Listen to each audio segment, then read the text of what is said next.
abahnya ini belum balik-balik. Woi, lah sore hilang sekat maghrib ini, nah. Woi, dah, abah.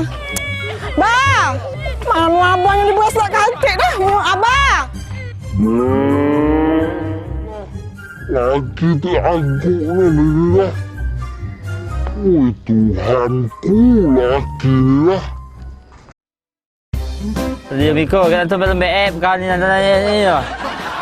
Balik ni kan. Oh, ya. Lagi musim sekarang. Lagi musim kan, batu bara main ni kak. Cuman bedanya lah, orang masak ke batu cincin, bicu waya-waya masak batu nisan. Ya kan pasal dipakai juga. Iya. Sini rupanya Bah.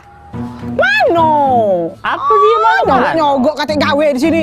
Biasa kelakar, iya. Masalah buat lo. Beras juga tu habis. Dia beli. Ai dah, mana duitnya sini? Nak berapa kilo? 20 kilo. Ya, kalau tumuan beras 20 kilo itu. Baik, Jadi sini. cukup ni baik.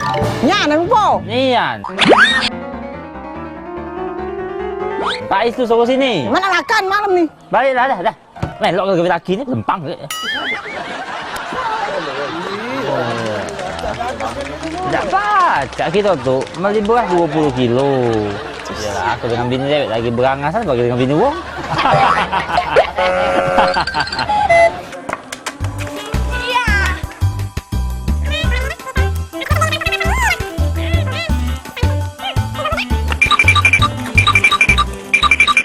Nah, Pais.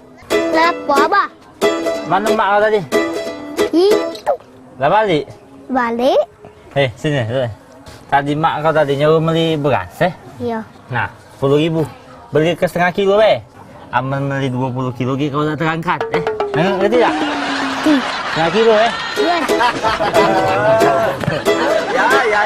Ya ini buntu. Diam deh, malu aku ni ya. Jangan buat kalau kita buntu ya. Tak malu aja aku beli setengah kilo.